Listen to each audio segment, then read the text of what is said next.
ಎಲ್ಲರಿಗೂ ನಮಸ್ಕಾರ.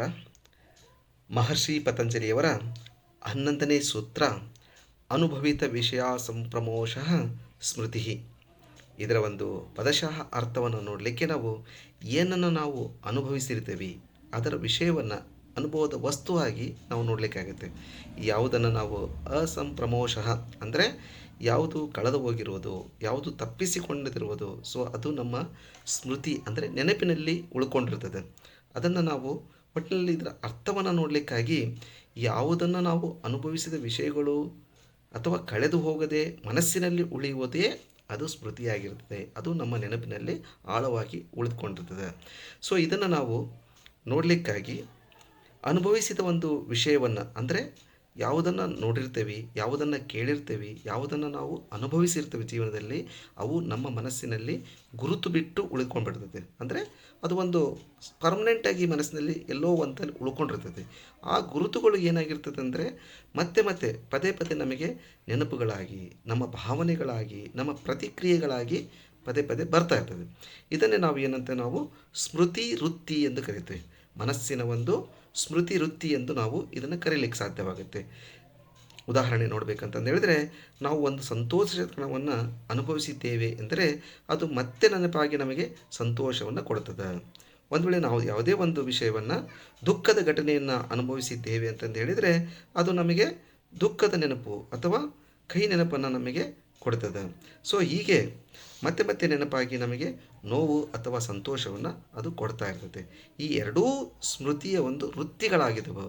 ಮನಸ್ಸಿನ ಸ್ಮೃತಿ ಏನಿದೆಯಲ್ಲ ಅದರ ವೃತ್ತಿಗಳಾಗಿದ್ದಾವೆ. ಇದರಲ್ಲಿ ಪ್ರಮುಖವಾಗಿ ನೋಡೋದು ಅಂತಂದು ಹೇಳಿದರೆ ಮನಸ್ಸಿನ ಸಂಗ್ರಹಾಲಯ. ಸ್ಮೃತಿ ಎನ್ನುವುದು ಒಂದು ಮನಸ್ಸಿನ ಸಂಗ್ರಹಾಲಯದ ಪ್ರತಿಯೊಂದು ಅನುಭವವು ದಾಖಲಾಗಿರ್ತದೆ. ಅದು ಅಳೆದು ಹೋಗೋದಿಲ್ಲ, ಸುಮ್ಮನೆ ಅಲ್ಲಿ ಅಡಗಿರ್ತದೆ. ಸ್ಮೃತಿ ಏನಾಗುತ್ತೆ, ನಮ್ಮ ವರ್ತನೆಗೆ ಪ್ರಭಾವವನ್ನು ಬೀರ್ತದೆ. ಹಳೆಯ ಅನುಭವ ಇಂದಿನ ನಿರ್ಧಾರ ಅಥವಾ ಹಳೆಯ ನೋವು ಇಂದಿನ ಭಯ ಹುಟ್ಟಲಿಕ್ಕೆ ಸಾಧ್ಯವಾಗುತ್ತೆ. ಹಳೆಯ ಒಂದು ಸಂತೋಷ ಇಂದಿನ ಒಂದು ಆಕರ್ಷಣೆ ಆಗ್ತದೆ. ಸೊ ಹೀಗೆ ನಮಗೆ ಬೇರೆ ಬೇರೆ ಅನುಭವಗಳು ಏನಾಗಿರ್ತವಲ್ಲ ಅವು ನಮ್ಮ ಒಂದು ಸ್ಮೃತಿಯಿಂದ ಹೊರಗೆ ಬಂದಾಗ ನಮ್ಮ ವರ್ತನೆಯಲ್ಲಿ, ನಮ್ಮ ಒಂದು ಆ್ಯಕ್ಷನ್ನಲ್ಲಿ ಬದಲಾವಣೆ ಆಗಲಿಕ್ಕೆ ಸಾಧ್ಯವಾಗುತ್ತೆ.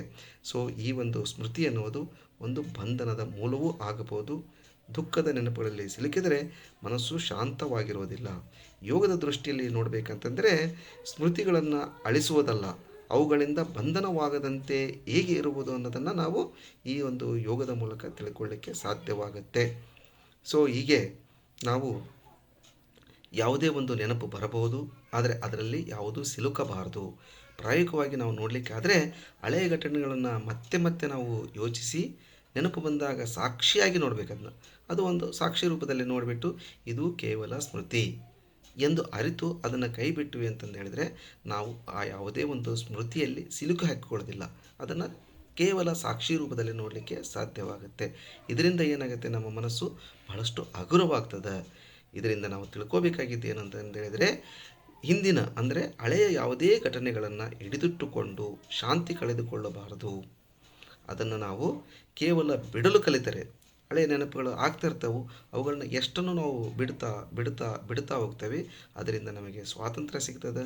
ಅದರಿಂದ ನಮಗೆ ಮನಸ್ಸಿಗೆ ಶಾಂತಿಯೂ ಸಹ ದೊರೆಯುತ್ತದೆ. ಸೊ ಹೀಗೆ ಸ್ಮೃತಿ ಒಂದು ಅನುಭವದ ಉಳಿದ ಗುರುತಾಗಿರ್ತದೆ. ಸೊ ಅದನ್ನು ನಾವು ಪದೇ ಪದೇ ನೆನಪನ್ನು ಮಾಡಿಕೊಳ್ಳುವುದಕ್ಕಿಂತ ಯೋಗ ಮಾಡುವುದರ ಮೂಲಕ ಆ ಸ್ಮೃತಿಯಿಂದ ಮುಕ್ತಿಯನ್ನು ಪಡೆಯಲಿಕ್ಕೆ ಒಂದು ಮಾರ್ಗವಾಗುತ್ತದೆ. ಧನ್ಯವಾದಗಳು. ಎಲ್ಲರಿಗೂ ಶುಭವಾಗಲಿ.